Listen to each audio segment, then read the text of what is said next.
In a world of glitz and glam, flashing lights and screaming fans, most people are unaware of the war that rages behind the scenes.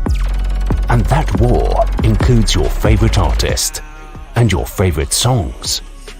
This is The Dark Side of Songwriting. Hosted by Nayim Edwards.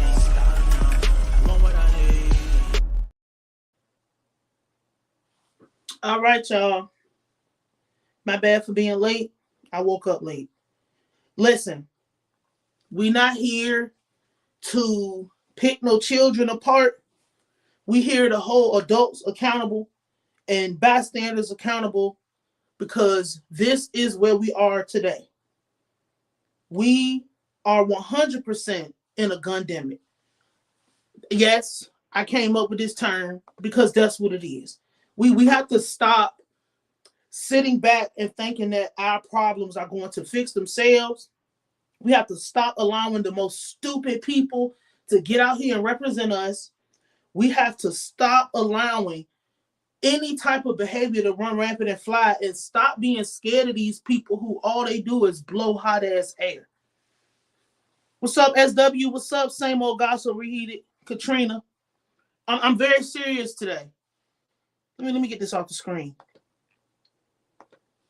But before we even get into everything that I have to talk about today, I want to say that if you are one of the stupid people who they talk more than they listen, go ahead and get the fuck. What up, Colorado Rick? I ain't got shit to say to no fucking idiot. We not doing conspiracy fucking talk. I don't give a fuck about speculation and anything that people trying to put their story together or whatever. The fact that before we get into this young man playing with this gun and firing upon himself allegedly, and the fact that we even have to say allegedly, that's what I want to deal with first. The fact that people are even, the fact that we're even in a space where it's speculation that he might have done this as a clout chase or this might be fake or whatever, that just lets me know the type of times that we living in. Because I actually watched the video before they pulled the video down. And if you're looking at the screen, if you're not looking at the screen, I'm going to explain. So he was freestyling on TikTok or one of these apps. I don't know. I don't use these apps. He was freestyling or previewing a song. Now, this is a 17-year-old boy from, I think they say he's from Suffolk. So 17 years old from Suffolk, drill rapper. He could have been any kind of rapper he wanted to be. He could have been any type of rapper that was, if it was popping and people still believe that this is what I have to do, because I don't know if he was living like this or not. I don't know him. I don't know if the people around him thought that TikTok, okay, thank you. I don't know if the people around him actually, was encouraging this or not, because we do have a lot of these situations where their families don't know, but a lot of these people families do. And the fact that he was even up, waving a firearm, up, doing anything that has to do with pointing a gun at a camera, not shooting a music video. You just up here playing, ha ha, he he. Then look at this. You point your gun at the camera. Then you got your finger on the trigger. That's rule number 1. You don't put your finger on the trigger unless you're ready to fire it. Then you put it up, you waving it and whatever. And in his video, he was like, oh, I got that 30, fuck nigga, or some shit like that. I know he said I got that 30 in here or some shit like that. The gun goes off.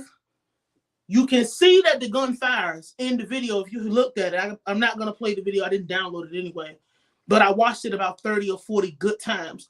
And this gun goes off and it fires. And basically that's it. The video just somehow, what up, Black Poe? Poe in this bitch. The gun fires and then that's the end of the video. The thing that people are speculating is, oh, his friend uploaded the video to protect himself. Whoever was there in the house was thinking about themselves, young nigga, all that silly ass stuff. I don't give a fuck how the video got out. I don't give a fuck how the video made its way to everybody. The first thing is, why are our children so comfortable? Exactly. Why are our children so comfortable playing with firearms? Because we've allowed, and the reason they're comfortable playing with these guns because they think this shit is a joke. They think because I have it in my possession and it has a manual safety on it that I'm good. It ain't nothing that can happen. But if you watch the video, from what I've seen, it looked like he took his thumb and flicked it off. You got your finger all on the trigger, hand all here, you playing, you showing off for people. What up, Zoe? You out here playing and you showing off because we've let the dumbest, the most dense, the most retarded, yep, I'm saying it, I don't give a fuck. We've allowed the most stupid people in our culture, and that includes the people we see and the people we don't. Because I got my girlfriend who's going to be coming up here in a few minutes after I say this. She's backstage right now, and we're going to be talking about the effects this shit has in real life on real families. Because, see, nobody know who the fuck Rylo Huncho is. That's not to be disrespectful. Because a lot of these people out here, they always got something to say. I don't see none but one person backstage from Virginia. I'm prioritizing anybody from VA that want to come up and want to talk shit. Come on up here and talk your shit. Because, see, I've been the only person that's been stomping to let people know, hey, we need to get this shit together because we are the people that should be in charge. We don't let dumb, dense, retarded ass motherfuckers come up and have a fucking say. I don't care how gangster you think you is. Because you know what happens to gangster people? They shoot themselves in the head, and somehow, some way, the video makes its way to the internet. If this is real, and the fact that it's so much clout chase and there's so much bullshit going on that we don't even fucking know if this is a real incident or not. Because I've just been looking around and seeing what people have been having to say. I never intend on taking that shit because I'm not about to go dive deep into that. Our children should not be given examples, and nobody should be given examples from people who they don't know how to operate firearms. They probably legally cannot have one because the fact that he's under the age of 21. People saying he was 17. So you're already breaking the law right there. So how did you even come into possession? We know how he came into possession of a firearm, right? How did you come into a possession under the age of 21 when we live in a place where it's not illegal to have a gun, but it is illegal to have a handgun if you're under the age of 21? And everybody around them thought it was funny. Everybody around them thought it was cute. We in the bathroom, previewing the new song. Fuck nigga, bow. Now you've ended your life. And it's not your fault. It's only his fault because he was the person in possession with it. Everything else is the rest of our fault. People like me, people like the people who are over here, we've allowed retarded ass people to come out here and Lil Durk have more of a say in the house. NBA Youngboy have more of a say in the house. The music that our children parade and listen to have more of a say in the house. You fuck ass songwriters, you fuck ass niggas who promote your fuck ass music that ain't going no motherfucking where because you niggas got $600 guns, $100,000 cars, but you still live in the projects. Your mama had to put your fucking name on the lease so when she died, your punk ass wouldn't be homeless. These are the people we allow to come out here and talk and say shit and have some type of say, and they cool because we have children that are literally in these situations struggling, going through things, who the only examples is the shit they can see. They relate to Youngboy, they relate to Dirt, what up, Melrose? They relate to all these stupid ass people living their fucking hot lives like Princess Peach in the castle, tucked away, put away, ain't never got to worry about nothing, but your kid is around this bitch toting.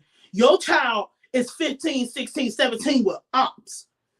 Can't read a fucking Harry Potter book, but they got opposition in the street. And we have allowed this. And the fact that not enough of y'all, and I'm talking to a lot of you fuck niggas in Virginia for real, because I see that y'all want to praise and, oh yeah, when somebody do something good, it's just like, oh yeah, that's when you want to talk about something. If you do that, because y'all niggas don't do that at all.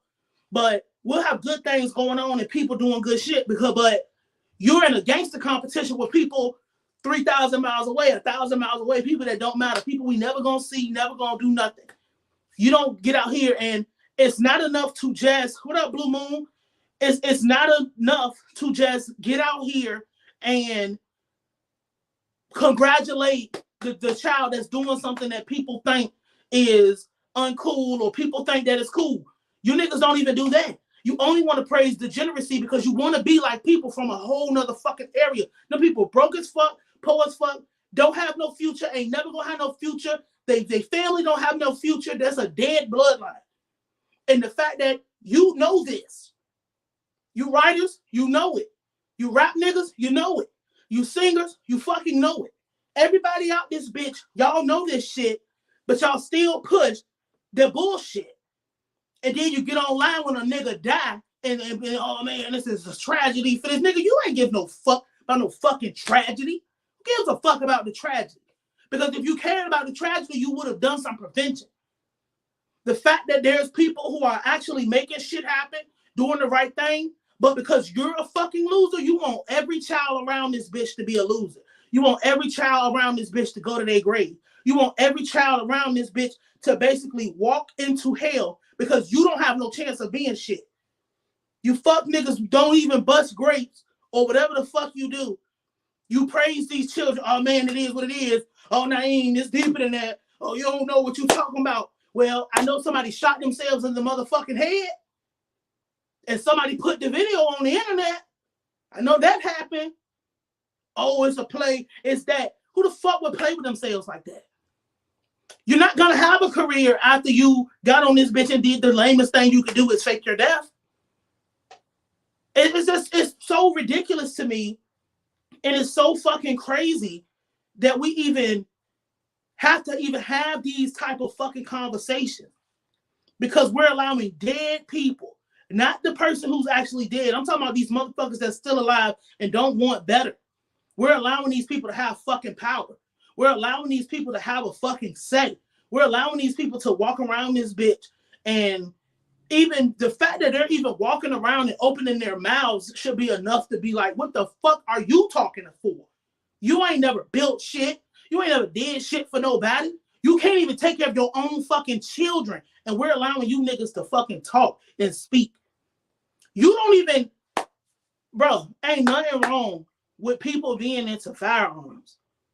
We know this. People have an interest. If you see your child has some type of interest in something, you're supposed to get into that. You're supposed to already be mechanically in your kid life enough so they know that if it's a gun in the present, this motherfucker didn't even check to see if the gun was fucking clear. What up, Jay Sean? You didn't, whoever is in this person's life, because it's your fault. It's everybody around him fault. He didn't check to even see. You're supposed to treat every fucking gun that you touch like it's a round in the fucking chamber. He didn't pick that gun up, clear, look into it to make sure the bitch was empty, and then make his little video. No, he didn't do that. He picked that motherfucking gun up and was like, He didn't do that. That's like number one. You treat every fucking firearm like it's loaded. Second thing is you don't point your gun at anything you're not prepared to fucking completely destroy. You bopping to the music saying, oh yeah, I'm showing off. I got that 30 fuck nigga, and that's still up in the air whether that was 30 from what I was looking at. But whatever. You got that 30, blah, blah, blah. Putting it to your head. Finger all in. I have to put it up here. You have to see this. It's almost unreal. It's that middle picture. Finger on the fucking trigger. Finger on the trigger. You could have shot through. He could have shot into the goddamn ceiling. Because I don't know if you're in a house, if you're in an apartment, that could have went right up into the roof and killed whoever was upstairs. This isn't a goddamn John Wick movie. This isn't fucking Takers. This isn't fucking Taken. This is real fucking life. And in real life, bullets go through walls. Like, go all the way through. It don't, whatever's on the other side of that wall better be goddamn prepared to be obliterated. Then in this third thing, just look at this. It's ridiculous. And nobody around this motherfucker told him anything about it. Katrina say, hold on, here you go. Black folks shy their children away from their firearms because of the things they're saying are literally basics before you ever shoot. Dog.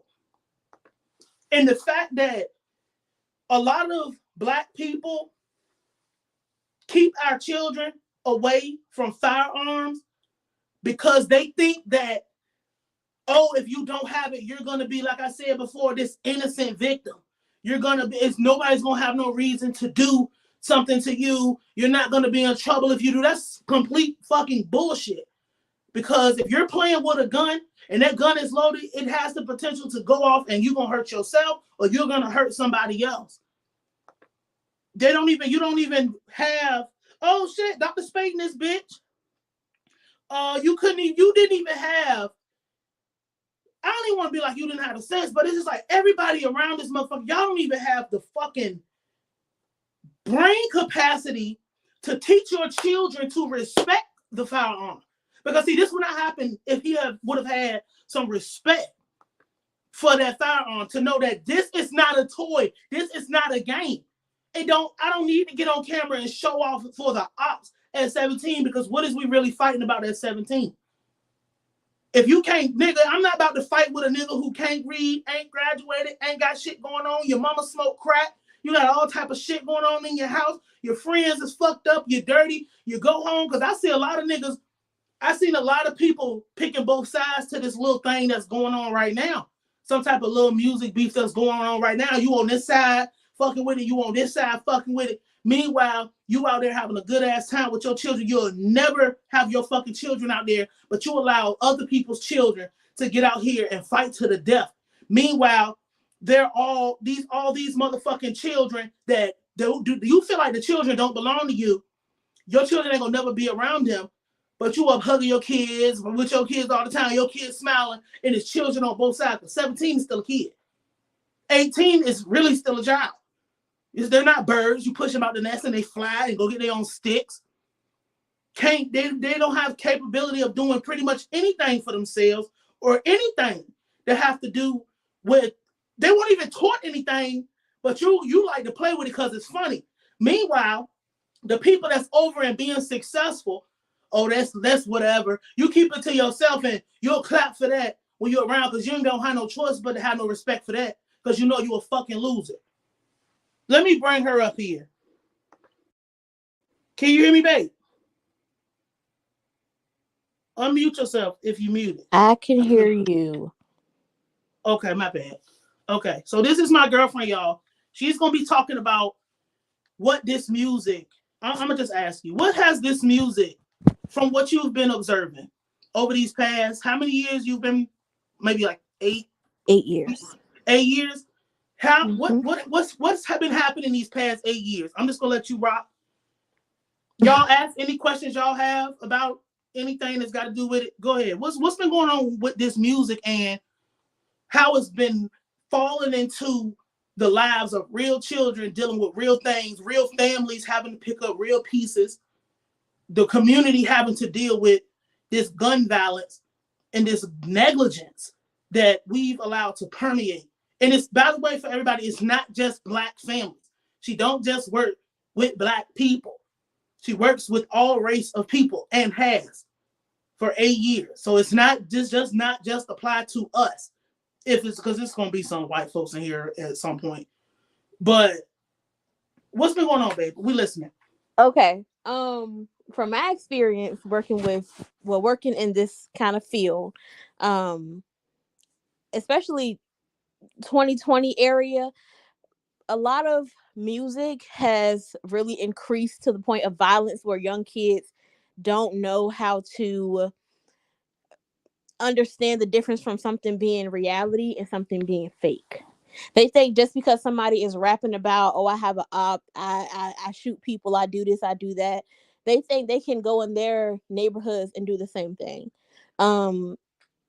Their parents are not doing anything because their parents most of the time don't know what's going on, or their parents are working too much to even know what's going on. And then kids are left to basically fend for themselves. So they're latchkey kids.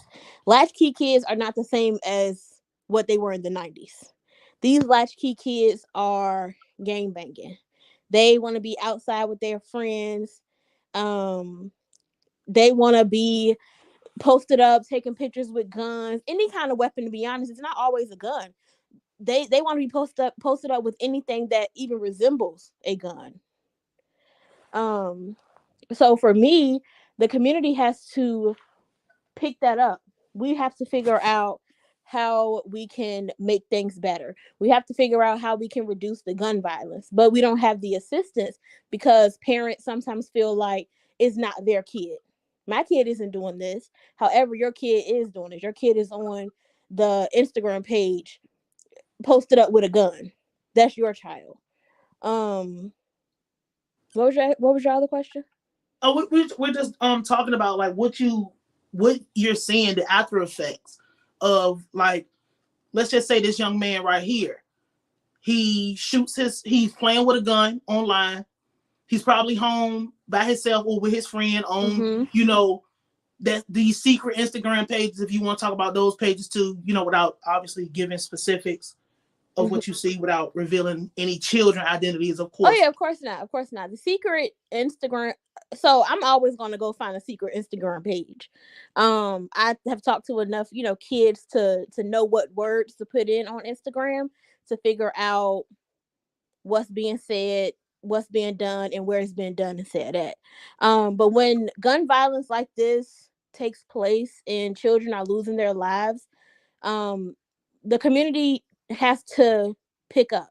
And when I say the community, I don't mean people, just regular people. I mean the community, like coaches, social workers, community counselors. We are the ones that have to go inside of these homes and talk to the parent and ask these parents these difficult questions when they are trying to bury their child. They're on Facebook putting up a GoFundMe to bury their child instead of using that GoFundMe to put that kid in a recreational sport.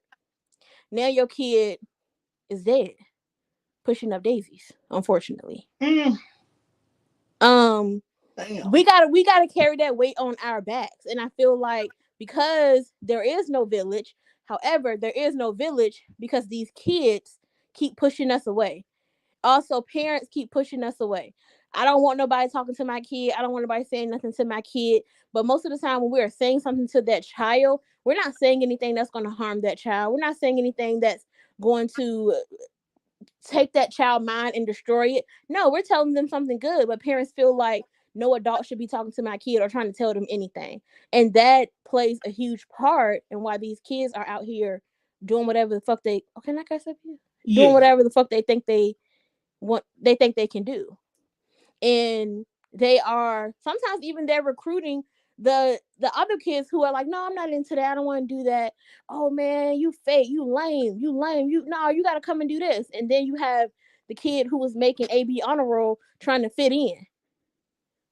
He want to be posted up with a gun because little Ray down the street told him that he should do it. I'm tired. We're trying, and there's absolutely nothing more that we can do if parents are not allowing us to do anything. Also, if parents are not taking accountability for their actions, we're really at a standstill. But sometimes parents can't take that accountability because if mom is working 2-3 jobs or dad is working 2-3 jobs, who's there for the kid? Who's there to put that kid on the right path to do what they're supposed to do? We have nobody. We have no village. Heavy on the we have no village, because I've always had this personal philosophy, like, you have to be the coolest person in your child's life.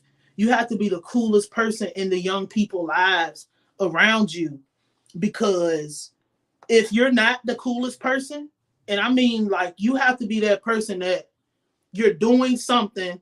It has to be at least one person in their life where they're doing something that overrides all the ridiculous, negative bullshit that goes on in their daily life. So as, let's just say me, I got to compete with NBA Youngboy. I got to compete with King Von. I got to compete with Lil Durk. I have to compete with who do these children like? I gotta compete with Boss Man D-Lo and Sexy Red and all these other people. I have to compete with these people. And how do I compete with these people? You know, hearing like, oh man, how the hell am I gonna compete with Sexy Red? Well, this child can see me every day.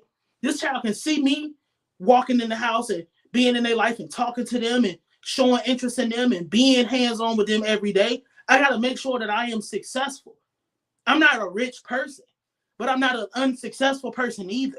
And this is one of the ways that I've realized that that's one of the easiest ways to combat having your children go down this crazy ass road. Because I remember one of my little cousins, I want to say not too long ago, but it was at least 5-6 years ago. He was trying to get into the gang banging thing, and I pulled him like, wait a minute, like, no, sir. And that wasn't just pulling him and being like, wagging my finger, no, sir. It had to be, I'm letting you know, like, I'm not about to put you in no scared straight type of situation, but I'm going to let you know that because where your circumstances is at, it's probably not going to fare well for you. And how about you just redirect your energy to something else? If I had a kid that was interested in firearms or something, okay, let me teach you about these. Let me put a real one in your hand and let you know what's going on. Because if you're getting all your firearm information from some fuck ass child with no supervision at school, you're not going to know anything about firearms because they don't know shit about what they're doing. If you're getting it from music videos and Instagram posts and TikTok, people arguing back and forth with their ops and 30s and don't know the difference between a clip and a magazine, you know, you don't know anything. It's my job to be cooler than the people that have the influence. And it's a hard feat because a lot of people, unfortunately, they don't have that time to be around. They don't live. It would be easier for me because I have work they can go see. I have work they can go and walk into any hardware store, grocery store, corner store. You can see something that I've done. So it's easier for me. Random times I'm popping up on a commercial. It's easier. It's still a hard thing, but people who aren't there, they're going to have a harder time. So you, like Katrina said, you have to get in your child mind early. We don't have villages because people are so afraid and because of the fear mongering and because people are out for self a lot of the times. You might have a situation where your child is not being disciplined in a place where they don't have rules. I don't want to send my child to a place where they don't have rules. I don't want to send my child to a place where authority is out for self or authority is corrupted. Because if it's a place that has rules, the rules should be followed no matter what. I don't care if you have to say, I want you to say something to my kid if something is going on. I want you to correct my child because that's the only way they're going to learn is if you correct them then and there. You don't wait until your child grows up and finds themselves getting some type of illegal gun, whether they got it out your house or they got it out off the street. Because we know the people in the street don't have no fucking morals and scruples about who and what they do. They're dead already. They want the youth to die with them. Yes, children love, Katrina said, children love structure. Children love law. Children love order. Children get that sense. They don't know how to describe it, but they get that sense of accomplishment when you come through and you running that bitch, unfortunately, like a military unit. You running that bitch like, you don't have to run this shit like a prison. But when there's rules to be followed, when they get the gold star, as a lot of people would, do or say, they get rewarded for their good behavior and shit, instead of it's just being like a prison, that blossoms so many opportunities.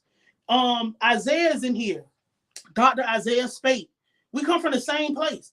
We went to the same schools, everything. This man is literally brilliant, a genius. He could have been anything he wanted to had he not had good people in his life, good friends growing up, good things that pushed him to be all the good things you want out of life. This man is a literal doctor, brilliant, genius, chemist. He come from the same place as everybody else come from. It's a matter of what are the steps that were taken when you were young. I want to ask you this, babe. we're concealing her identity for obviously privacy and stuff purpose. They think she the feds. I like being the feds. Real talk. What do you see? So when we see these kind of things, how is it with the parent that cares, and how is it with the parent that doesn't care? What do you see when you see the parent that's just like, oh my God, I didn't know, versus, oh my God, I knew, or yeah, I knew, whatever? Like, how is it when we see those things? So I'm gonna start with the parents who don't care. Like you said, they know and they literally don't care. They're just like, oh well, they know I have a gun, but it's in my room in my dresser, and they know they're not supposed to go in there. It's not locked up. That's not okay. Oh, I know they outside taking pictures with the gun. That's fine.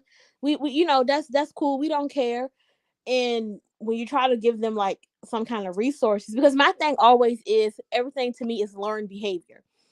What you're doing, you are learning it from somewhere. So if you see if your parent has a gun and you see them mishandling it, you're gonna go out and you're gonna do the same thing. You're gonna go and show it off. You see your uncle posting pictures with his gun, you're gonna think, oh, my mama got one of those. Let me take a picture and show everybody at the school, or let me take a picture and put it on Instagram, or let me go live with it.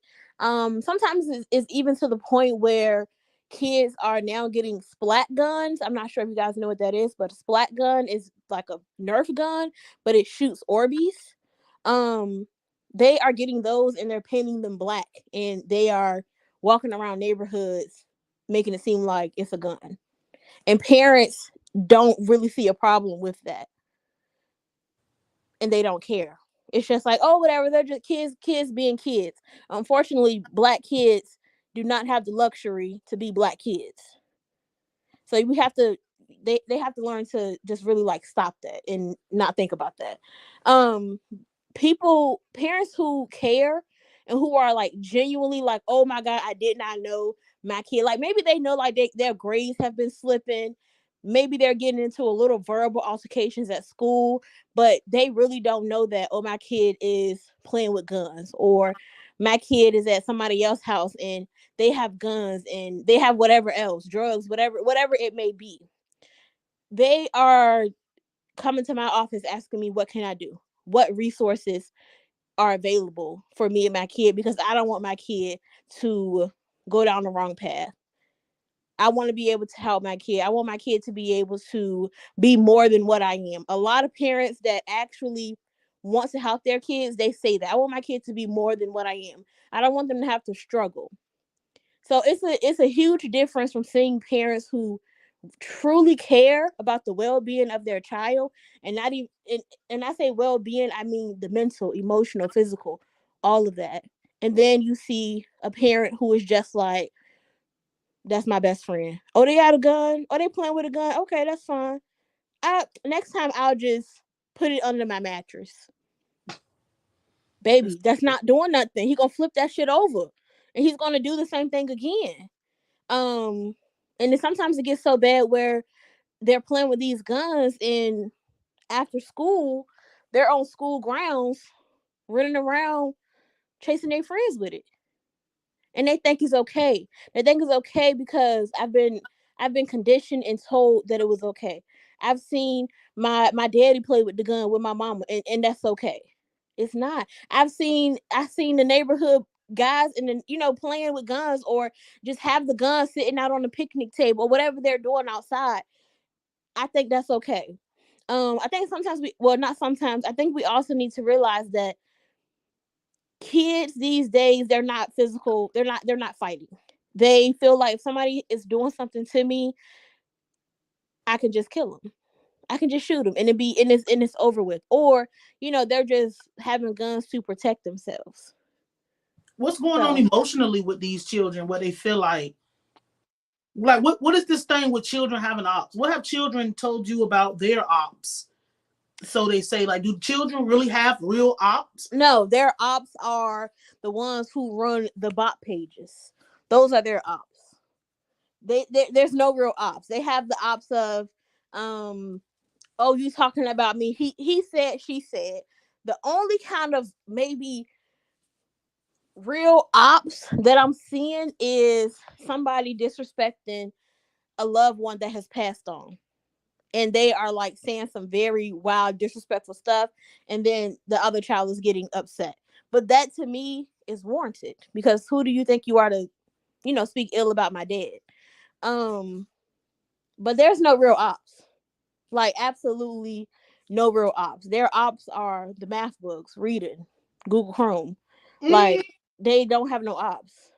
Nothing at all. Like Prodigy. That's their ops. Canvas. All of that. Like physical fitness. They have no ops, but they think they do. Oh, I was messing with this girl last week and now you with her. You my op. That's not how that works. So they're basically taking what they hear in the music and applying it to the most frivolous situations in real life. Yes. Yes. Mm-hmm. Like I said, it's a whole bunch of he said, she said drama. And being that technology is so widely spread, everybody has a phone, everybody has Wi-Fi. You can literally go sit at McDonald's and get Wi-Fi. They are doing this and they seeing stuff on different kind of social media, and they're thinking, oh yeah, such and such was saying something close to something happened. I don't know, and that's my op. No, it's not. No, that's not your op. You don't even know what a real op is, you know? But it's But they having real don't see it like consequences. that. They don't. They don't see it like that. They just think, like, this week at majority of the schools, it has been op week. And I'm like, okay, what is that? Everybody is fighting. Everybody's fighting their ops at the school. Because it's the end of the year? Because it's the end of the year. Mm-hmm. Yeah. And Yes. they calling it op week. Op week. So anybody you don't like, you just... Anybody you don't like, they can get it. Whether we in school, whether we at the mall, whether we after school in the parking lot, it doesn't matter. Meet me here, and we can go ahead and do that. So it emotionally, kids don't. They're not thinking. They're not being brought up to be emotionally intelligent. To be honest, like I know, like in the '90s, talking to parents, you really weren't allowed to show too much of emotion. However, I don't feel like we grew up just being so dumb that we're not able to understand if we're upset, if we're sad, or we're just having a rough day. But these kids, they don't know. They look at something and they feel like, oh, I'm angry. Everything is angry. The person, you asked for 6 sweet and sours and they gave you 3. You wanna now jump through the window and fight the McDonald's worker because you're mad. And What happened you don't know how to emotionally? express that emotion because you've never been taught. So what do you think? I know it's not, obviously it's not one moment, because these things build up to multiple small things snowball into the big kahuna. Mm-hmm. What do you think happened emotionally in the households where children have got to this? There's no Or it's stability. like, do you think that when the music took a dive and the parent decided, well, not the parent decided, the parent didn't have a choice. It's either you're going to provide or you're all going to be out on the street. Like, what happened emotionally in the household that got our children to this point? And what's happening in the music that's having our children ramped up like this? I know you're asking about household, but I'm gonna also speak on how when COVID hit, we were all in the house. We did have some parents who had to actually go out to work because their jobs required them to be at work. But if a kid is at home all day without a parent because they're at work, they are listening to music. That's the time TikTok was very popular. They're listening to all kinds of music. They don't, like I said earlier, they don't know how to separate the real from the fake. They think, again, if somebody is out here killing their ops, I should do the same thing. So I feel like emotionally, the music has really tortured the kids. It has really made them think they know something that they don't. It has it has really, like, to me, hindered feeling any other kind of emotion besides anger. That's the only thing they can feel, because that's the only thing that they respect, and that's the only thing that they connect with. They're not connecting with any other emotion. And you I'm think they're trying to not, think of like a rapper who was out here just wilding out and just saying crazy stuff, but I can't think of anybody. let's just take Young Boy. You know about Young Boy, right? Yeah, you got to. Yeah. You think that the children only respect it because that's the only emotion that they see, where even if it's not the correct type of resolve, Mm-hmm. they respect anger as an emotion, because anger triggers within the people's music. Their anger has actually led to real events actually happening. Let's just say King Von. Mm-hmm. King Von gets angry. King Von kills an op. The op's gone. The problem is resolved. Children see this and they respect it because somebody pissed me off, and King Von dealt with somebody pissed him off this kind of way, and that's the only type of conflict resolution that I see. Yes, it's like King Von dealt with his bully, because that's what an op is sometimes to some of the kids. King Von dealt with his bully, so therefore this is how I should deal with mine. Even though he may not have been a bully, we know, but that's how But they feel like they should. see, Say that again. but this is all that they see. They see Yes, that this is all that they see. I'm online all day because mom is not. There's no restrictions on having a cell phone at this point. Yeah. And even if it is, we got apps like Calculator where we can just go around our parents' Exactly. restrictions and stuff, and we know all the type of ways. And you really gotta nowadays. You gotta really just stay hip. Yes. Because Check them phones. yeah, don't Check really when I'm not talking about just going through the text messages you can see. Go through everything. Check those phones. Check that calculator app. Um, check that notes little app on their phone. Check that too. because there's a lot of I mentioned it before on the show that there's apps and stuff on the phone that go around every little restriction you think you putting up there. Yep. And if you decide that you don't want to stay hip with what's going on with children, you're not going to know what's going on with the world and even where the music is going. You're not going to know or understand it because they have their own little ways of getting around stuff how we did. Mm-hmm. Except we're living in a time that's over-sexualized, heavily violent, literacy rate in the toilet.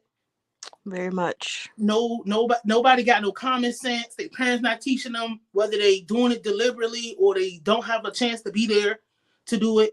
These are the times that we're living in. Mm-hmm. What can you say about? I don't keep you long because I need to get off here too. What do you see with people like Sexy Red and the effects of them on like the little girls and stuff? I hate on their mamas. Absolutely hate it. I absolutely hate it. Once again, learn behavior. If my mama's doing it, my mama listening to it, then I'm gonna listen to it too. And not only my mama is listening to it, but the same outfit that Sexy Red had on in her video, my mama got it on. So I feel like that's okay. If Sexy Red can do it and my mama can do it, that means I can go to the schoolhouse and I can do the same thing. It's all the same stuff.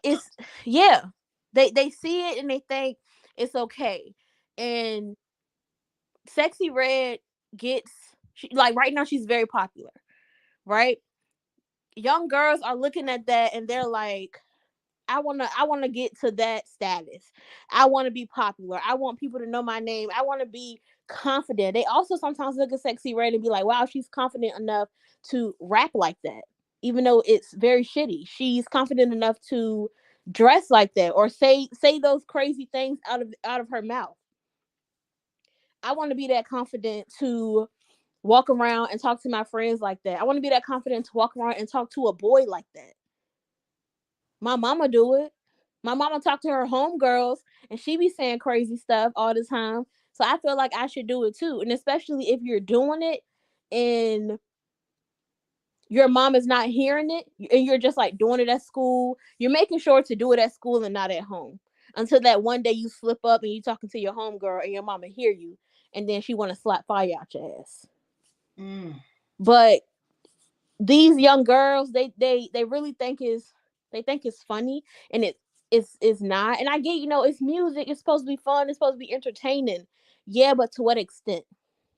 To the extent of that black boys are dying because they're using guns, or they're fighting, or what they're using any kind of weapons, or young girls are being over sexualized because Sexy Red said it was okay. So much so you walking in the mall and somebody grab you and assault you in the mall. Exactly. They think, oh, you like Sexy Red, you gotta like that. Yeah. And that's the thing. They don't understand that. They think just because, yeah, you like Sexy Red, I should be able to touch you how I want to touch you. I should be able to call you out your name and to say whatever I want to say. And the girls are like, well, yeah, you should be able to do that because I do like Sexy Red. No, baby. They're still not allowed to, just because you like that kind of music, that doesn't mean that you are welcoming anything derogatory like that. But they think they are, because they don't know what sex is. They don't know the idea of anything. They just think what Sexy Red is doing is okay.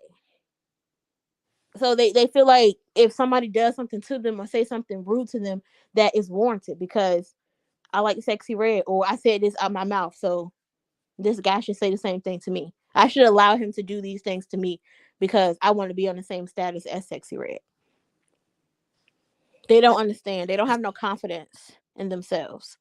And that's the saddest part to me. And this is why I say that, like, us as people outside of the torment that these children are going through, we're just as responsible when we don't say something to people about this, because this young man should not be dead.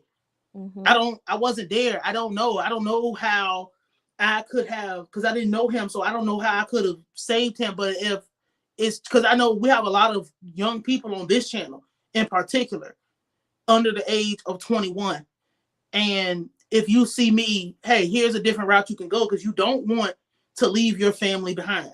You don't want you being raised by grandma, you the only thing she got, and then you die young because you playing around and you doing all these crazy things when nobody explained anything to you or taught you nothing. And it's just like this, the shit that I'm seeing. Katrina's up here. The shit that I'm seeing, I'm gonna bring her up here with you. She might have questions.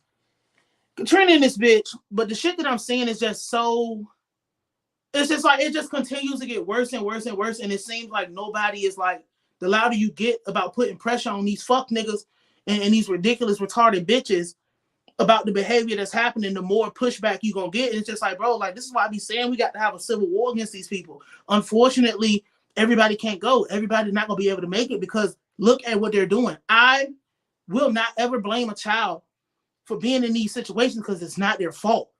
It's the adult. What's up, Katrina? Hey, how are you guys doing? We good. How you doing? I'm all right. Now, you already know how I feel about kids. God damn.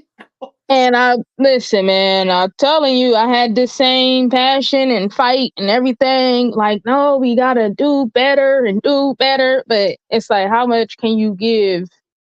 How much energy can you give this type of topic until you just like, man, nobody's listening.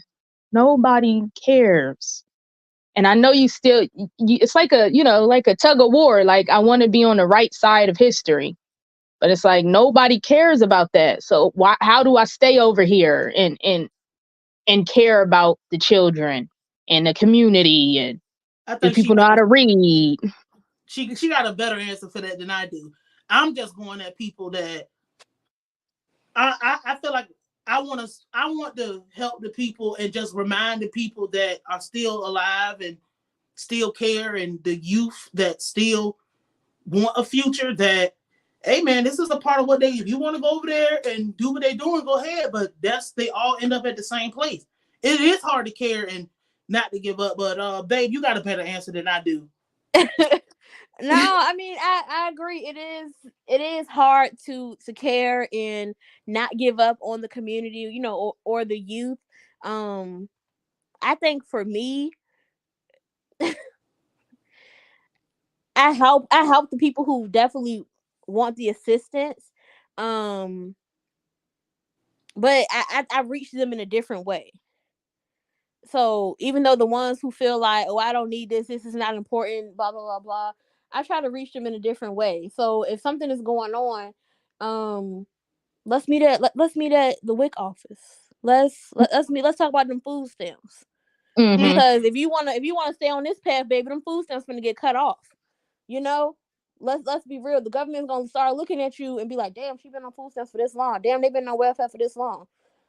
That's how I reach them. And I'm also very heavy on giving people tough love. I don't care. You can cry in front of my face, cry me a river. Tears do not move me at all. And I'm also reaching them where they are.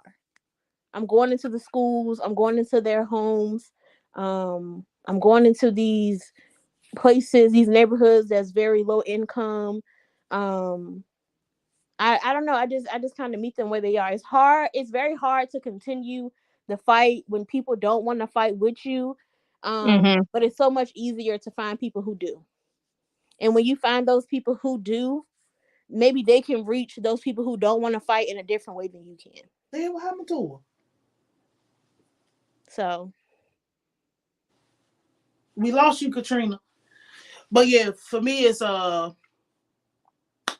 know that I ain't scared. Like on the other end of like, you know, she is on that end of like, I'm gonna help the people who want to be helped, because people who don't want to be helped, it doesn't fucking matter. Like if you don't want to be helped and you don't want your child to be helped, it's only a fucking matter of time before the whole bloodline get wiped out anyway. So they're over there. But for people who want to get help, that's where you step up in. For me, I'm going at anybody who condone any of this kind of behavior, because she back. And I'm going at the people who condone this type of behavior and think that it's funny and think that it's okay, because we know that it's not. And I'm not scared of you. You're not gonna out gangster me. I'm not afraid of anything. I'm not about to be, you're not gonna be nowhere that I am. If you do, you're not gonna walk away alive. So, and that's not to say that, because it's like I hate talking like that up here, because people think, oh, you're gangster, you're tough. No, it's letting you know that I'm not afraid of you. So whatever the fuck you gotta say or whatever the fuck you gotta do, go ahead. Because I'm gonna say what I gotta say, and I'm gonna say it exactly how it needs to be said, because y'all are the problem. Yes, the chip, because we know Katrina be like, these snitching ass kids, these lying ass No, kids, these hood rat ass kids. Yeah, and it's just like I Listen. understand that's what it is, but I know that's what the kid is. All right, there's professionals that can deal with those children. I'm talking about the grown folks who you probably need to be knocked upside your head, and I don't care about knocking you, because what you gonna do? You don't have money to take a nigga to court. You don't have money to bail out of jail. You're gonna be sitting there. Somebody else will raise your children because of your ignorance and your pride. I don't care about that. I don't have a heart for it. That's just me. And it is just hard. And I feel like even with like going all the way back to like little RT and shit like that, and finesse 2 times just getting a CPS case on him, it's just like, then we already talk about that, but y'all just ignored it because it made money. You ignored it because it turned up. It's ridiculous. Yeah. Like I see this comment that says, "Baby girl, there's lots to care about." Or I guess there's a lot of people that care. And the reason I'm saying that it doesn't seem like that is because, like your girlfriend, she's one of many, but how many compared to the ignorance out here? You know what I'm saying? So you can say that again? We're outnumbered for sure. Like you're Right. outnumbered. So you can have, she's one person that's on the right side of things, but she can't handle 100 families. Like, I'm only one person. I can't touch 100 kids in the way that I can just deal with about 10 of them. And yes, that 10 can make a difference.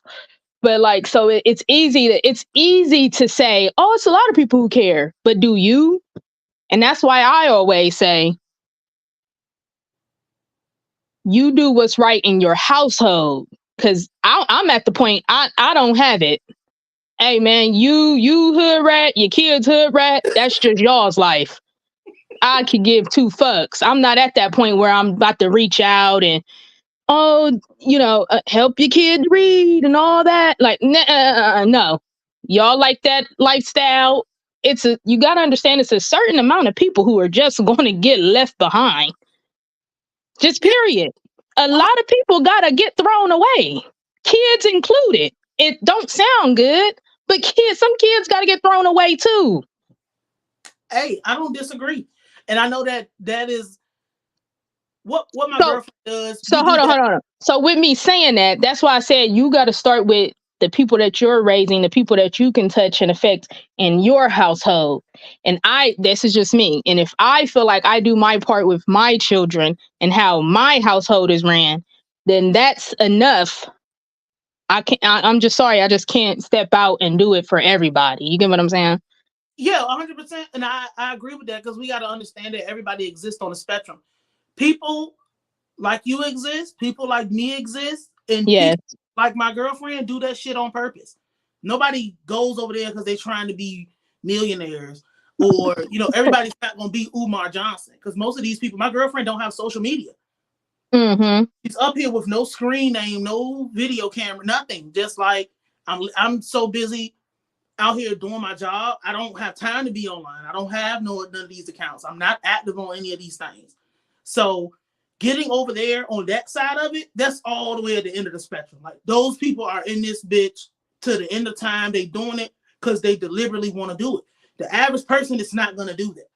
Mm-hmm. The regular person is not going to do that. And we all have an understanding of, this is why I have to get up here as me, a person with a little bit of an abnormal lifestyle, to champion for the people who want to do the right thing, because they don't have people that is championing for them, that is coming out here and saying, hey, even for people living just like you, just like, hey, I got to focus on my house because your children is fucked up. And it's my responsibility to teach my children how to deal with you.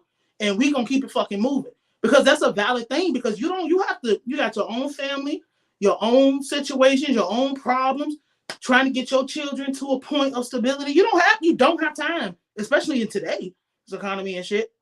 You don't have time to deal with other people in their shit, but I do.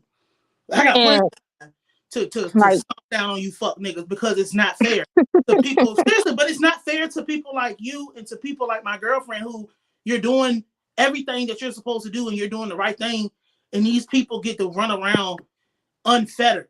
And no, because I know a motherfucker's not about to run down and do nothing to me. That's fucking so asinine. I mean, they can't even prevent their children from killing themselves. The fuck is you gonna do to me? I have that attitude because there's regular people trying to live their regular life, and y'all are letting bullshit influence, and it's spilling over into every day. It's fucked up. But yeah, you know me, I throw the baby out with the bathwater quick. I don't give a fuck. Bye. Because like, if you don't want help, fuck you. You'll be dead soon enough. Seriously, but that's my attitude. No, I hear you. Because and I understand, like, that your girlfriend works with kids and you do too, or at least help her. But see, it's another thing to have children and to be in these schools as a parent and see how, especially in public school, to see how your child has to kind of just fit in that bunch because the classroom don't know how to read. So it's like, I'm doing my part. My child knows how to read. We talk about knows phonics, just comprehension, all of it. But your child doesn't know how to pronounce like any of the words in the book, because all they know is what they hear. So when they see the words, they don't know what it means. They don't know how to pronounce it. So you know what I'm saying? It's easy to just be like, oh no, people are helping. Yeah, but a lot of kids are being held back because parents aren't doing their part, and I know it. And I know, like you were saying, the whole parents, they have work. And if you're a single person, and a lot of the times you really have to take the time out to do this with your children. And, it starts when they are very young. Like, I've been hard on my children about reading. You get what I'm saying? Because I felt like the people that were in my life as a child, they weren't hard on me about reading. You know what I mean? Like, they were hard on me about math. You know what I'm saying? And I'm good at math. And I'm not saying I can't read, but I'm saying, like, I am like, I blow up if my children bring home bad grades. You get what I'm saying? To where I see, like, damn, I gotta chill. Like, my kid, they only so young. You know what I mean? They only so old, and it's like, chill on them. But at the same time, it's like, you don't get a chance to fuck up. Nah, you don't. No, you gonna know everything that you need to know as you're growing, because you don't have time to be out here playing. And I know it look cool to have everybody else playing around you, but they'll soon be left behind. So you don't need to be worried about playing with them 24/7 in that classroom. You get what I'm saying? But I'm just saying, like, the way you see it in the classroom is because the kids will bring home, like, fucking first grade work. And I'll tell the teacher, like, my son's not going to do this work. We passed this. Give us something else. Give us something. We're going into the 4th grade. We need to be getting 4th grade work. And even I asked for work over the summer. You get what I'm saying? Like, it's some people who don't. We have a free program here that's I'm in Columbus, Ohio. We have summer school. And it's people, you'll see people on social media all summer talking about, oh, these kids need to get the fuck out the house. They need to go somewhere. Da, da, da, da, da, da. And summer school is available for free. And it's like, why don't you stick your kids in summer school? And it's not about, oh, your kid is failing. It's just to keep them on track. Have something for them to do. Still be around children instead of seeing them sit around, see you rolling blunts and arguing and all this other extra shit that you can be doing over the summer. You get what I'm saying? I know what you're saying. And I think that's a testament, of environment, because unfortunately, a lot of these children, especially when it comes to school, because school is a whole different type of animal. I remember when I was working in elementary school, it was like the fact that so many people in here was not prepared to be in this grade. It actually blew my mind.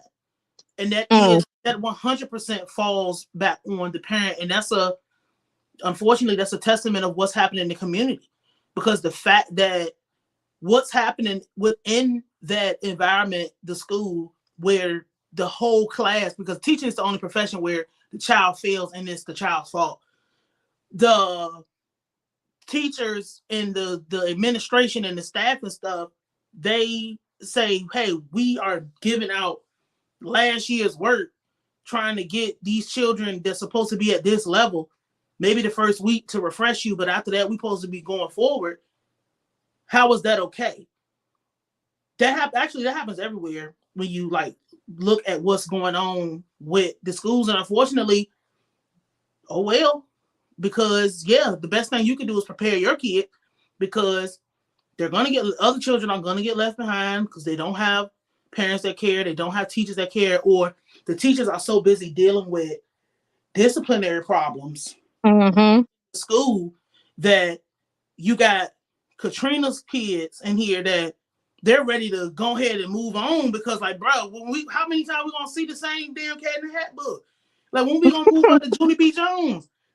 But I can't cater to your kid because the majority of the children in the classroom, they're not prepared for that. And if they're not prepared because they didn't learn, because we spent 50% of our school year dealing with disciplinary. Would you got something to say about it, babe?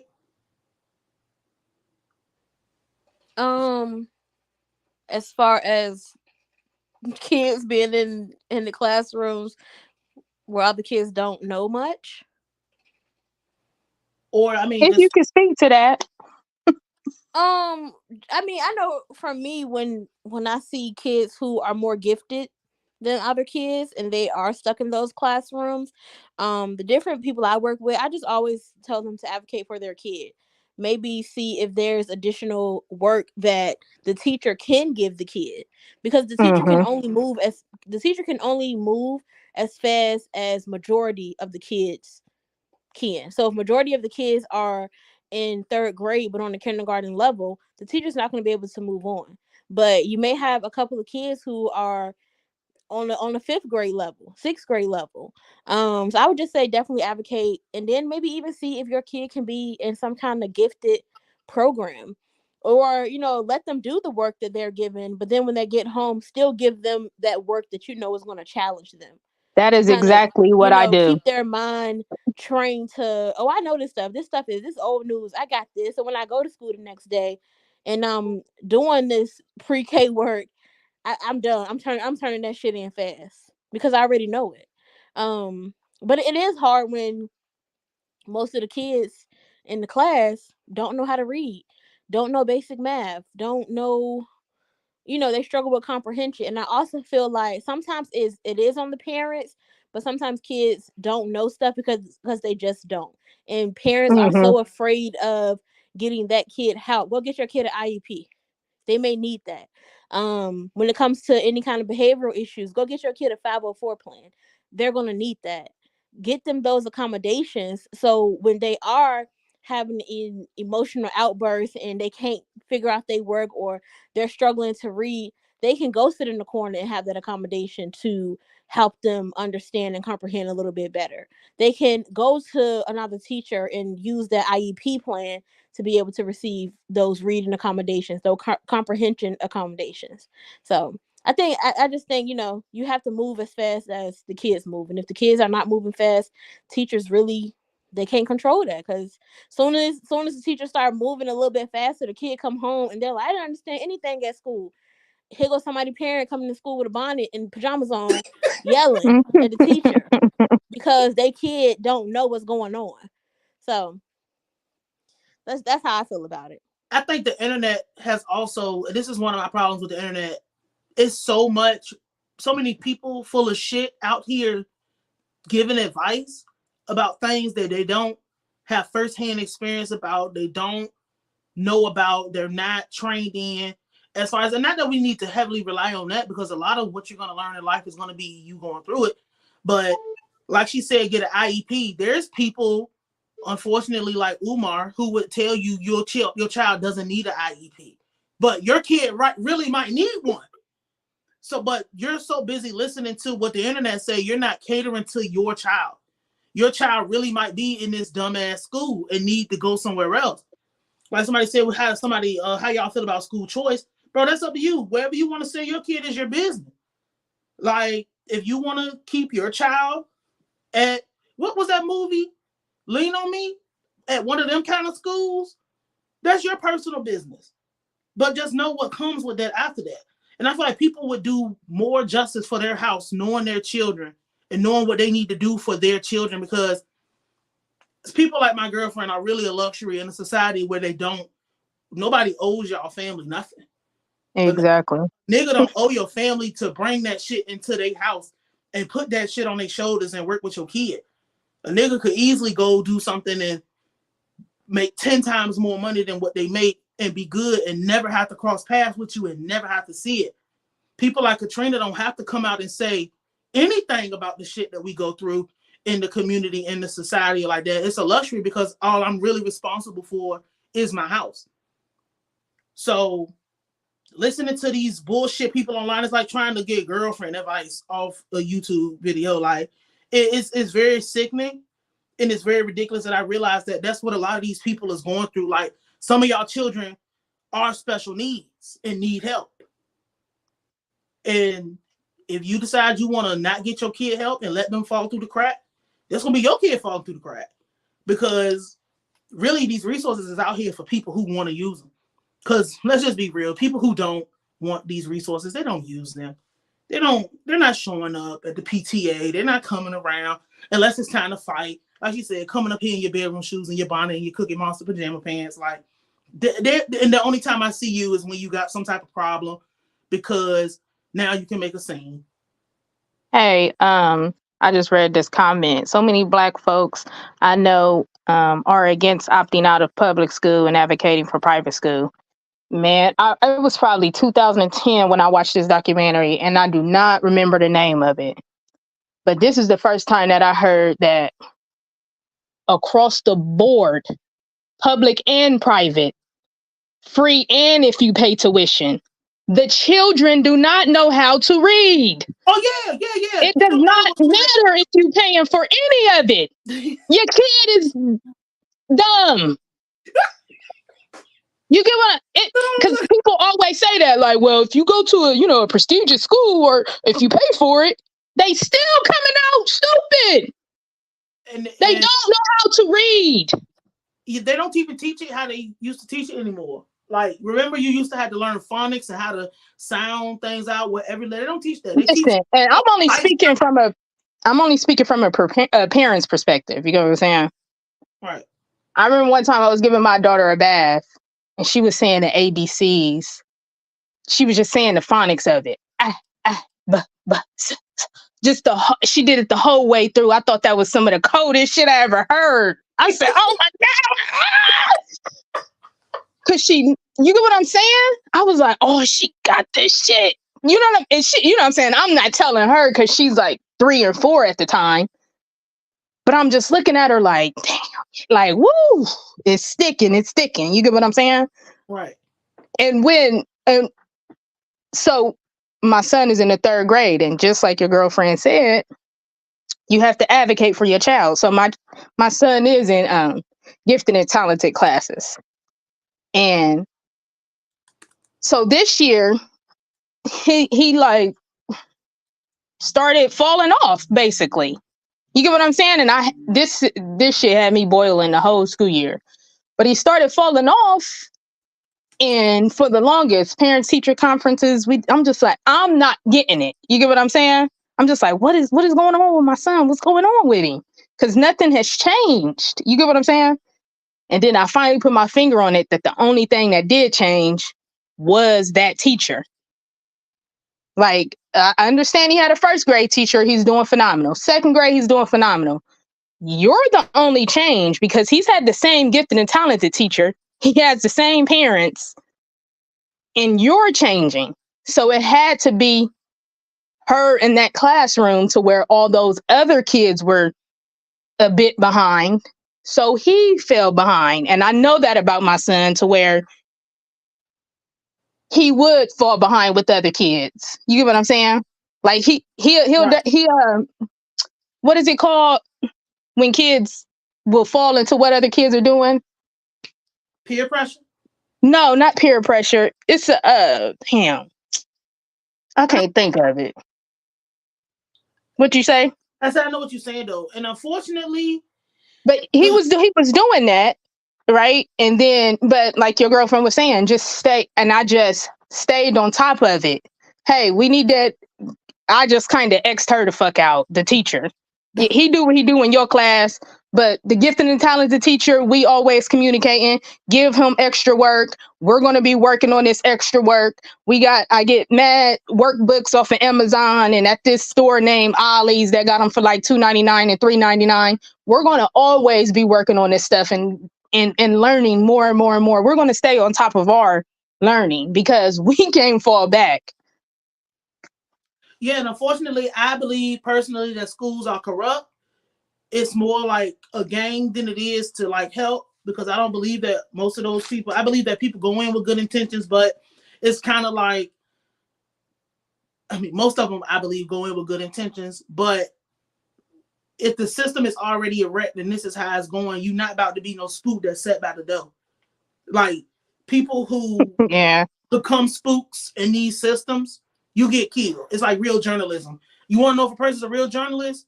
The highest honor in journalism is getting murdered, being executed. Like, you're going to have everything taken from you. You're not going to be at the top. You're not going to be rising, like that. Like every now and then we'll get a place like that, but I don't believe in institutions because they're not there to, that system was already there before you got there. So, and they'll tell you, oh, you don't like the way, and it's fucked up because it used to be, I can pick out in my classroom who is the gifted, who is moving a little faster, who's having a problem, and I can hone in and get on them. Now is, if you don't like the way I teach, fuck you. And this is how they're treating our children. And that's why I think all school is corrupt. It don't matter what school you go to. Because if you don't have the resources and you're not doing your part as that parent to make sure that your child can rise above the bullshit they got to go through right now, they're in for a very hard life going forward. Because you'll get in places where you don't know what the fuck's going on and you're expected to know what's happening. It's fucked up. And I feel like that's one of the, like, schools are so corrupt, the system itself. And people, it's people that come out against the schools and stuff, but it's like, it's so fucked up and everything is just so fucked up. So I understand where it's just like, shit, I'm worried about myself in my house, because realistically, that's all you really can do if you're not giving your life to service to other people. That's all you're gonna have control over. And it's just up to us to teach our children about the world that they're walking into. Same thing with this music. She said that they don't know what's real and what's fake. Thanks, Jeezy. You know, we're walking into this world where every line is being blurred, whether they're blurring it with entertainment, they blurring it with gender. You know, children is calling themselves bisexual, don't even know what that means. Like, just out here going along with whatever is hot. And because it's just like, bro, I gotta take care of my kid, I gotta take care of my man, I gotta take care of my mama, I gotta take care of the bills. You don't have time to be dealing with all this extra shit. So you know what I'm gonna do? I'm not gonna drive myself crazy. I'm gonna work on my house. My only problem with all of this is just other people having fucking influence to be able to come in and corrupt your household, come in and corrupt other people's households. And they're like parasites. They get in there and it's like, oh, it's all good, but they destroy everything. And that's really my problem with all of this. Because I'm not gonna raise nobody else's kid. Like, I'm not gonna do it. But I don't want other people corrupting. So it's just fucked up all the way around.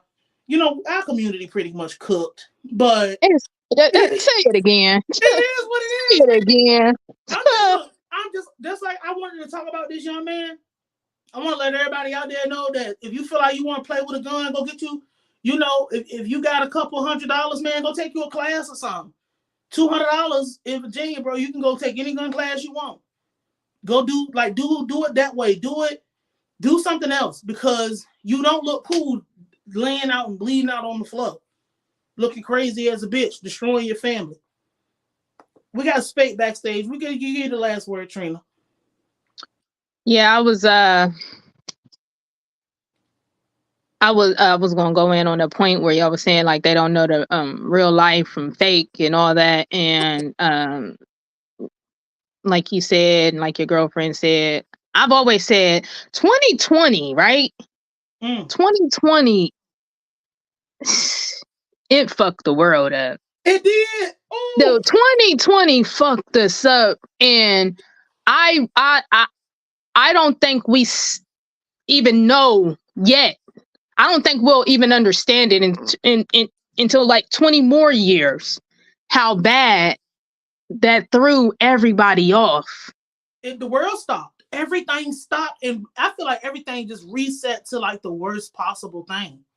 And it just fucked us. And the reason I said that is because I feel like so many people that were like, you know what I mean, just on the right track. And I'm not just saying like just being good people, but so many people who were striving to do something was thrown off of their square. You get what I'm saying? And when you get thrown off your square and you don't know what to do, and now you still don't know how to come out of it, and nobody has an answer for you. You don't have an answer for this shit. My young homegirls, because see, we all old enough to have like, at least you know how to pull yourself out of a kind of a rut. So it's like, yeah, it's fucked up. You got pushed back a couple years, but I know what to do because I'm 30 plus. I know what to do because I've already did my 20s. Those people that's in their like early, anybody that's really under the age of like 28, they got fucked over real bad because everything that they was working on, it disappeared.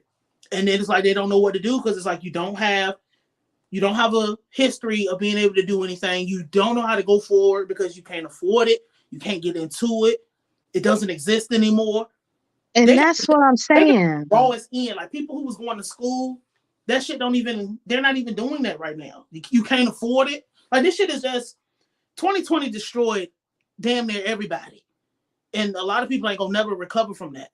And it's like just like you said, destroyed. So if you was striving, doing whatever you had to do, it's like after 2020, all this imaginary ass money was created. Bruh. And it's an illusion to say, oh, it's out here, but it's your fault if you don't got it. It's like, hold on, wait a minute. But the statistics say everybody's broke. You know, I ride on that all the time. Everybody is broke. But the illusion is you just lazy as fuck if you don't got it.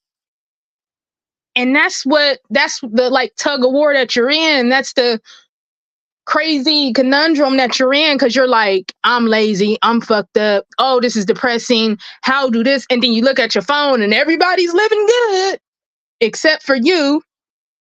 But everybody knows how to make it look good. Yeah, and it's like fake. Yeah, then people do hit licks. I was just talking to somebody about all this gambling shit, and I put it up on my YouTube community, and I said, "Is gambling the new crypto?" Because it sounds so easy. And then, like when you hear people like, "Oh, I think I'm about to get into gambling," and you know, my mother gambles, and she'll be like, "Oh yeah, I hit for $5,000." I'll be like, "Oh, how much you got left, Mom?" "Oh, 500. I played it back." So what? Like what? Like, yeah, I just didn't get up. I didn't get up and walk out. So I said, now just imagine all this imaginary money that's on your phone. You're not touching it like cash money. I said, because if you got $5,000 in your hand, when you get down to 3, you going to leave the goddamn casino if it's in your hand. But if it's all digital, you're going to be down to 1,000 and there you go. You don't even have the rent money no more. And it's like, oh shit. So I said it all looked good online. The illusion of it looks good, but everybody's not telling you how they really taking it down to the wire just to get the rent money back. So it's just, then that's why I think that you can't focus on everybody. You really have to hone in on your little bit of village. You know what I'm saying? And your village might not be the whole family, aunts, uncles, and cousins. It might just be you, your children, and your mate. And that's all we can do for right now. And when we can reach our hand out to help one more person, we can try to do that. But even if we can't, you got to understand that this household comes first for these people over here. Facts. I believe in that. And that's all I got to say. Thank you for calling in. I believe that 100%. You start with what you got. And if you can go a little bit outside of that, go ahead. We going to take this last one with Spate. We ain't going to be here all night. What up, Isaiah in this bitch? Dr. Spate. So proud of you, man. What's good? What's happening? What's going on? What you got to say? Talk to us. Y'all hit a lot of points. And I'm not going to belabor everything because we would be here for another hour and a half, 2 hours. And we ain't got time for that. I know you ain't got time for that. But the ones I really want to touch on were the conversations that y'all were having about like education and how education moves. Because having been on both sides of the education system, especially now, being an educator, it is wild to see the extreme departure from what a student was when I was a student to what a student is now. You know, students don't know how to use books. Students don't know how to read books. Students don't know how to use resources unless you hand them to them. Like, I had students come in my office and they were asking me questions about stuff, and I was like, this is in your book. And they were like, where? So I pulled out the book and I was like, you could look in the table of contents. And they were like, what's that? And I'm like, what do you mean, what's that? Like, it's the very first thing when you open up the book. And they were like, I never learned how to use one of those. You know, so there's a huge departure between where students were and where students are. And a part of that is because of pandemic education. Nobody knew how to teach and educate when everything was forced virtual. You know, a lot of teachers, their certifications are in, classroom etiquette, classroom pedagogy, but when everything changed, the brand of student, the style of student changed. And we can even walk this back further to the quote unquote iPad kid, right? The iPad kid, the one who grew up with a screen in their face, short attention span, quick responses, quick response times. We didn't grow up with that. We grew up with computers that had load times. We had dial up. So like we had to wait for stuff, And like even before us, our parents, they didn't have magazines that came in the mail. They didn't have news that they could watch that would give them current updates. They had to wait for the news. They had to wait for snail mail. They had to wait for things to come slower than that. And so in the information technology age that we're in, the attention span of the student and the learning span of the student has shortened dramatically. And as educators, we didn't come up in that space and in that time, so we don't know how to meet them. And our expectations for the baseline are really, for some of them, the neckline, if not the ceiling. But that's not what we're told as educators to meet. Y'all were talking about teaching to the middle. I don't believe it's teaching to the middle. I think it's teaching to the lower. A lot of teachers in the K-12 space, they have to teach to the lower 15%. And a lot of this is built out of No Child Left Behind and a bunch of other education acts and stuff like that. But they have to cater to that lower 15%, which brings down the median group into the lower 15, which then takes your upper end students and brings them down to the median group. And there's an anchor effect that causes a lot of problems in education. So I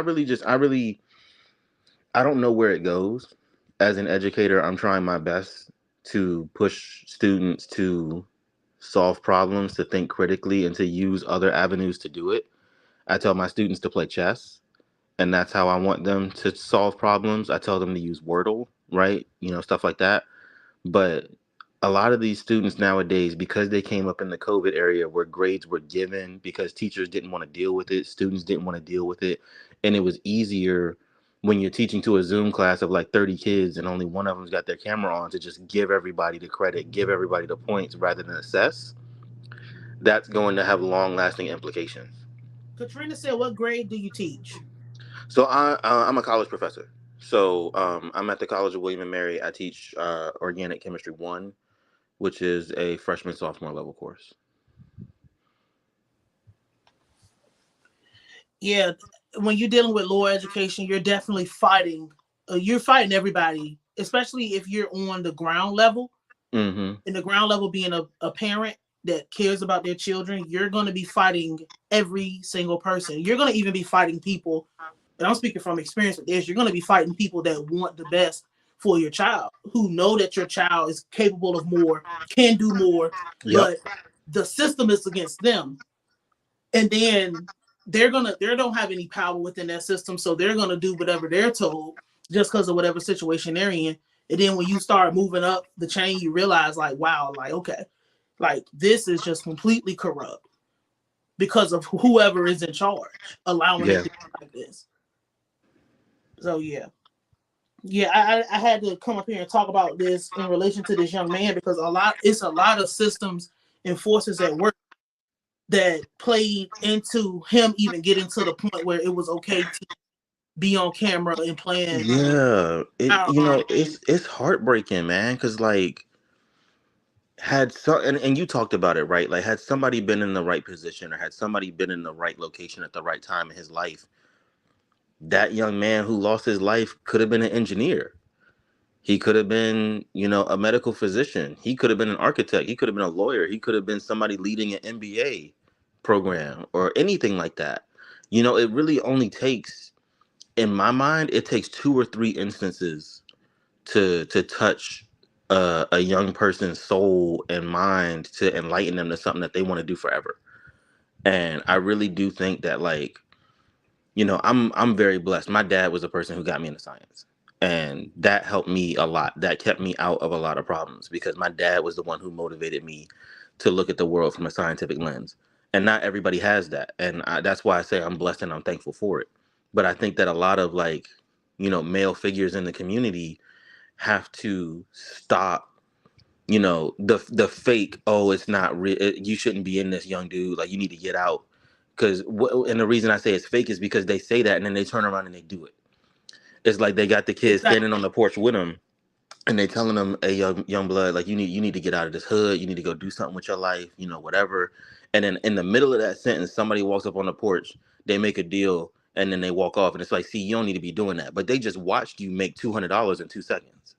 They just Right. watched you make $500 in 2 seconds. And so you telling them not to do it, but your actions don't speak with your words. And, you know, I really do think that those types of conversations are effectively useless. It's net zero. And I wish that a lot of those men who have the right mind to say something had a better mind to do something too. Right? Like, Correct. It's the I allure. just, That's way exactly. more appealing than going to school and being broke as fuck for 12 years and then Exactly. you get to go work at William and Mary and be the man. Bro, that's not aesthetically as pleasing as $500 in 2 seconds. Now I can go get a J's Exactly. or a phone or something Exactly. like that. Like this is the world that we're fighting against, especially in these children's lives who, again, they're coming up in such an accelerated time. You don't even have time to regret your mistake because you might Nope. be dead by the time you finish making it. Exactly. And it's like, Exactly. I hate that was another reason I want to do this, because I hate the fact that we have so many entertainers, especially in Virginia, that's like, oh, y'all get out the streets and do better and stay better. But it's like, you're just talking. What the fuck are you talking about? You're Exactly. just saying shit. You don't mean that because you're not doing that, or you're not there and you think that's the right thing to say. It's just Mm-hmm. all this stuff is talk and hot gas. And you can give them the real, but they don't care about that because they don't have anything to live for. They don't have any self-esteem. They don't have anything that they feel like that they've accomplished and done that is worth being proud of. They don't Yep. have good people in their life. They don't have good role models. The people that are supposed to be the good role models, they get laughed out the room. Like it's all crazy shit, all happening at one time, and it's only gonna continue to get worse. Yeah, I really do agree that, like, there's not enough follow through when it comes to having these hard conversations with these kids, or at least there's not enough forethought, right? Like, I could go back to, I could do a tour through Portsmouth and go to every school K-12 in Portsmouth and just do an hour, 2 hours talking to them about what I did, where I got to, and what I'm able to do now. And that's only one instance. And only maybe 4 of those kids will remember that. Right. I would have to do it literally every day for months to really crack through to the majority. And the problem is, we've got people who have succeeded and have made it out, and we don't do enough word of mouth communication to share those things, right? Like, you give me props, and I know plenty of other people in my friend circle and in the community that give me props.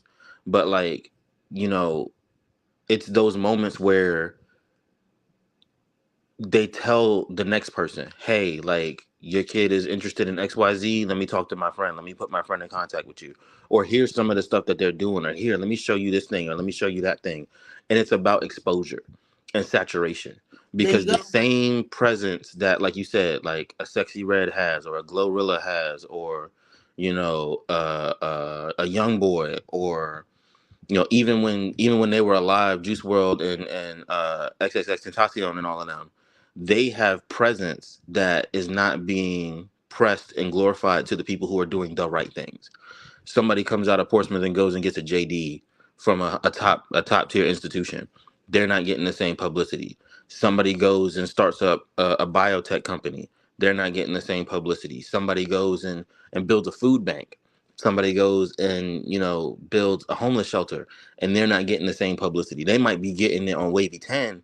They might be getting it on NBC, but the media that the kids are seeing and that they're ingesting and that they're soaking up is not producing and pushing that. And the algorithm that we're not talking about, the social media algorithm, is not feeding that because their attention span is not trained to watch that. You know, it's Right. like, if Man, if a kid sees a video about somebody who built a food bank, they gonna watch the first 5 seconds and be like, oh, this is kind of whack. But if they scroll and the very next thing is, like you said, over sexualization, ass in the camera, or somebody like blowing smoke rings from their hookah or whatever, right? All of that is going to keep their attention faster. It's going to hold their attention longer because it's like, that's crazy. You can do that? And it appeals to the lowest common denominator. It blows your dopamine receptor out of the water. Yup. And then it's crazy because you could put up a 10-minute video and people will only watch the first 2 minutes of it and cut it off.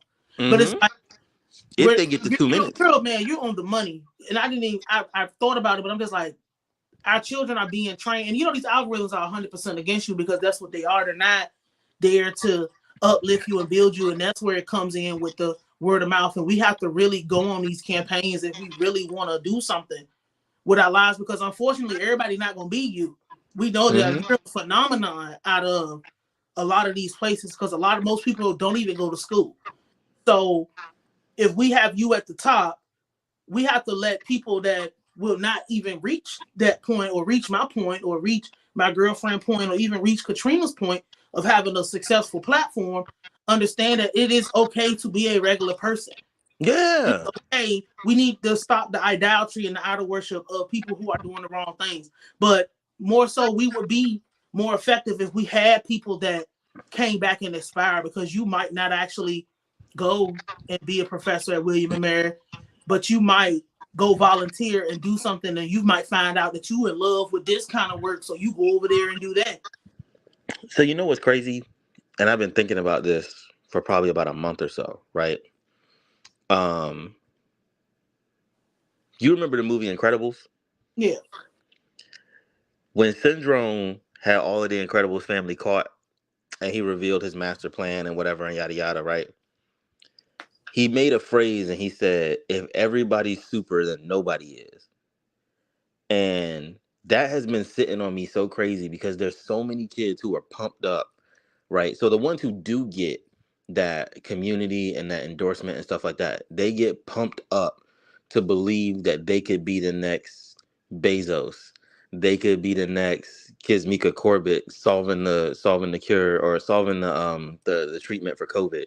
Or they could be the next whoever, right?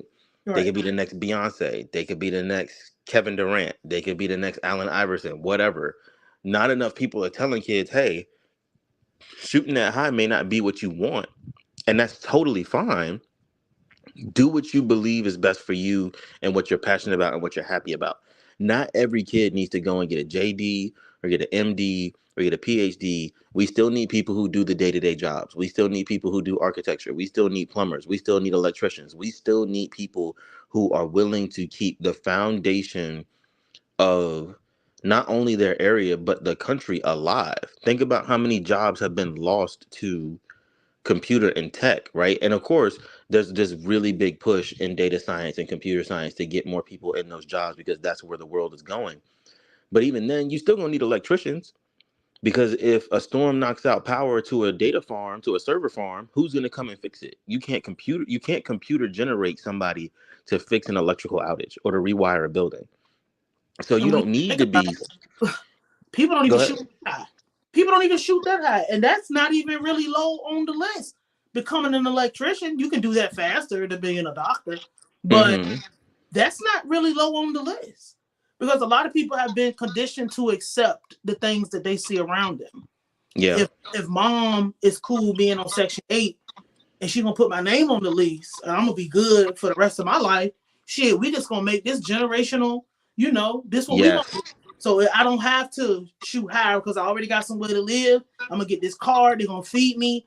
People have been conditioned to accept that, to accept what everybody else in their environment is accepted. And that has really been the pandemic within everybody's community, is people have accepted now the lowest common denominator. They're accepting the lowest point on the thing, because we all know, and then the lack of respect is the second part of that. People don't respect, people lie. I respect the CEO like I respect the janitor. That's a motherfucking lie. That is a super lie. You don't even treat those people the same. You don't even speak to those people the same type of way. But you see trash on the ground, if you respected that janitor, you would just pick it up and throw it away. You don't even do that. So it's a lack of respect for people who might be doing those dirty jobs that don't nobody want to do. When the power go out at your house, you know what you do? You get on the app and look at Dominion Power. Like, when the fuck this shit coming back home? You Yup. get on the app and look at Xfinity.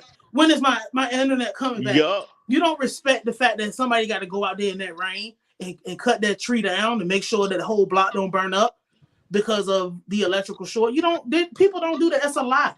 And because of, like they were saying with the 2020, Yep. and y'all talking about how that just rocked everything, that completely destroyed infrastructure and destroyed all the good that people were trying to do. Because now we live in such a fast-paced society. I got to get it right now. I don't have no patience. I need mine now. Why the hell I'm out to go to school and sacrifice my life and go into debt and do all this shit when I can make $1,000 betting on the Lakers or whatever the fuck people betting on? Like, but you know, I really hate the, you know, and this is a me thing. I really hate the conversations about how people say that you got to go into debt to go to school, because and like we talked about, right? Not everybody's got to go to school to get a PhD, but I feel like if more people knew about it, it would encourage people to at least consider it or try it, right?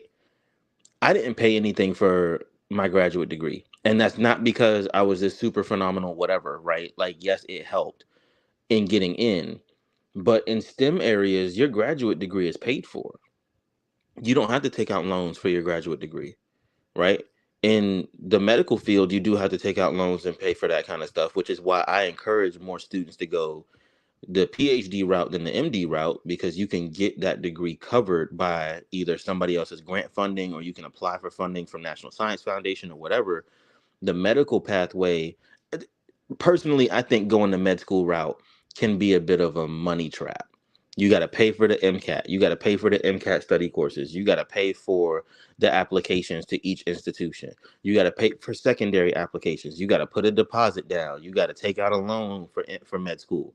And then when you get the MD, you got to go and take the exams to make sure that you can get certified in your subdivision. Then you got to match, and then you got to do residency, and you got to do like 5 years of residency.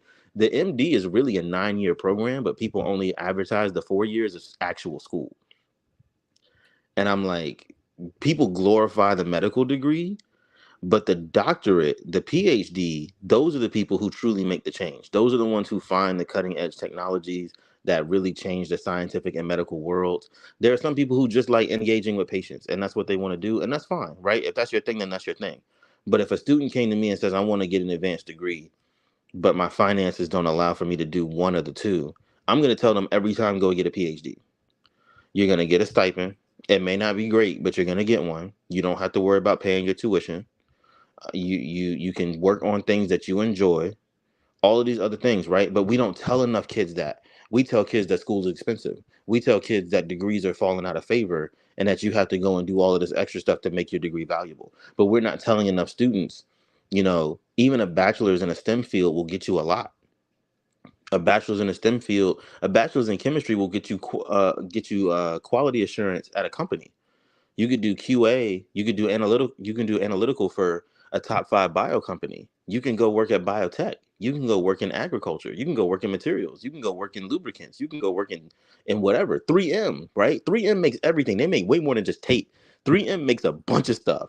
And people don't know that. And we don't tell enough people about that. So like I go back to the point of word of mouth and conversations. We don't tell enough people the good things that can happen from an early point. A lot of kids, the best place to catch kids and their interest in science and the world around them is in the, you know, 3rd, 4th, 5th grade, when they're truly curious about everything.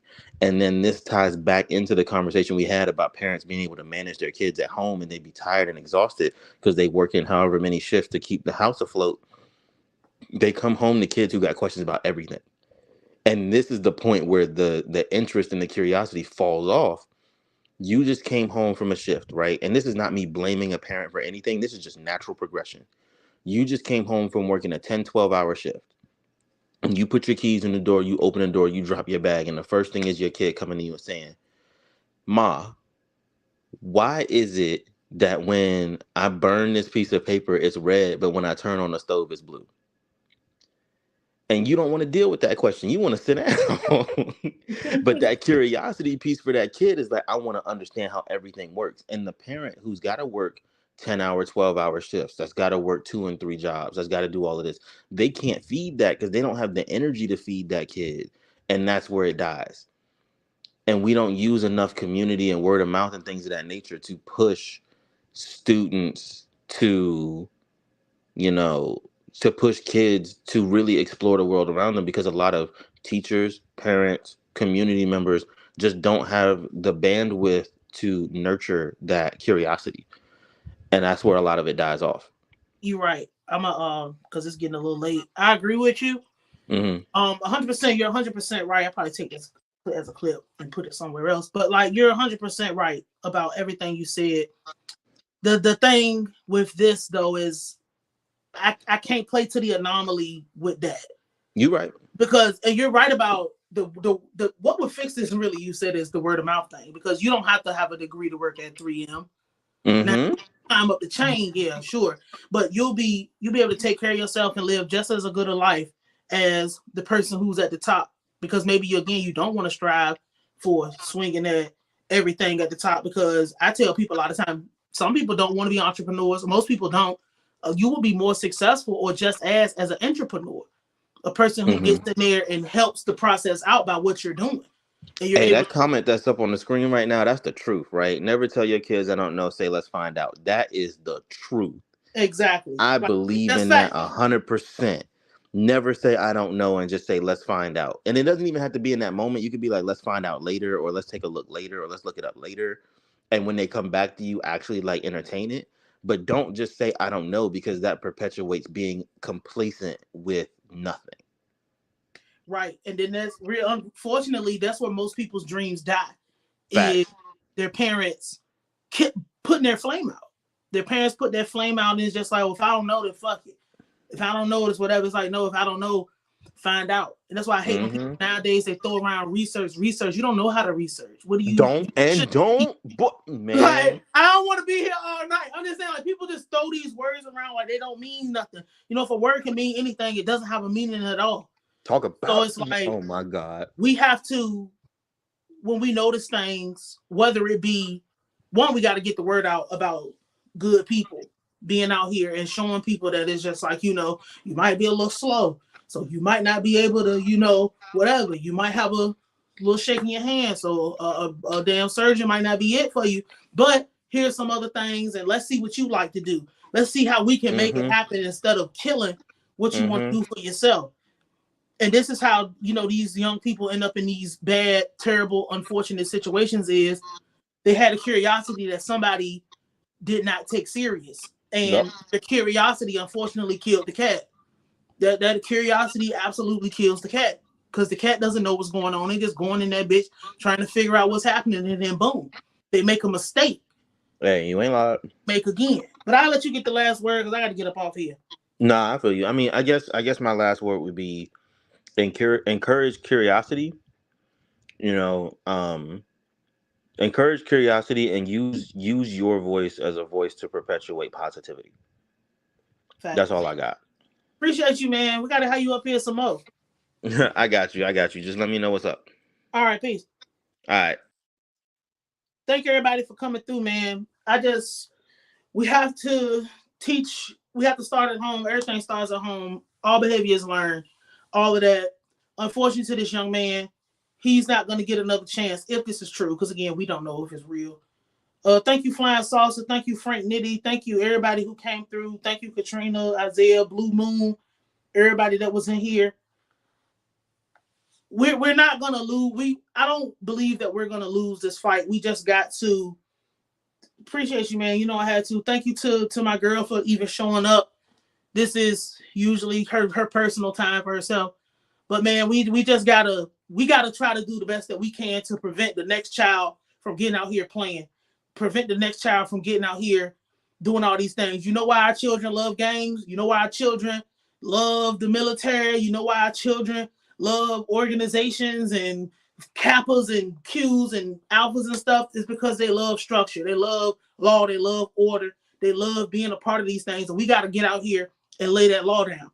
Whether you want to go off and be, you know, big brain, you want to go off and be this, you want to be a part of a team to make something move, you know, instilling respect instilling discipline in those morals and things that give our children that confidence, give them that pride, give them those things that make them feel good enough to know that, like, hey, I can ask anybody a question and we're going to find some type of answer. Hey, I'm going to go through and what's up, Stephen King? We got to take our shit back from these fucking degenerates, y'all. Real talk. We got to put good people in the front. We got to put our professional class that is not cooning and buffooning and jigabooning. We got to put those people out in the front so we know that, like, hey, this is an alternative to that. See, they're going to be dead next week. Ain't going to be nothing to go about that. All you're going to get is an RIP post, and people going to talk about you for a few days. And that's going to be it, if that. So, yeah, thank y'all, man. We about to end it. We've been on this bitch for damn near 2 hours. It's unfortunate what happened to him, but it don't have to happen again. I will holler at y'all probably tomorrow.